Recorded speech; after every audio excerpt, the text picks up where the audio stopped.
জিজ্ঞেস করছেন যে সকালে উঠে কি আমি কি খুঁজি, আমি জায়নামাজ খুঁজি, সকালে উঠে আগে নামাজ পড়ি। ঘুম থেকে উঠেই তিনি জায়নামাজ খুঁজতেন, দিনের শুরুটা করতেন নামাজ পড়ে। এমনকি 2009 সালে যখন সরকার প্রধান হিসেবে শপথ নেন তখন হাতে ছিল তসবিহ। অথচ তার বিরুদ্ধে অভিযোগ উঠেছে সবচেয়ে বেশি আলেমদের দমন নিপীড়নের। তার আমলেই নির্বিচারে গুলি করে হত্যা করা হয় মাদ্রাসার শিক্ষার্থীদের, এমনকি বলা হয় দেশের মাদ্রাসাগুলো হয়ে যাচ্ছে জঙ্গি তৈরির কারখানা।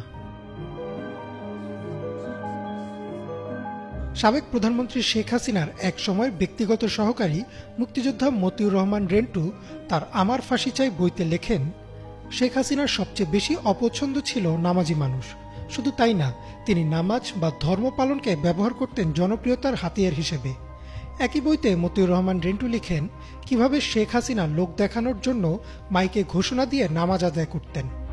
এসব অপকর্মের মধ্যে ইসলাম বিদ্বেষী হওয়ারও বেশ কিছু অভিযোগ সামনে আসে।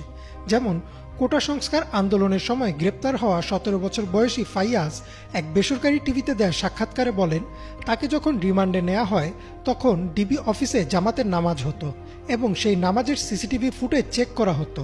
যদি ফাইয়াজ নামাজ পড়তেন তাহলে তিনি শিবির কর্মী।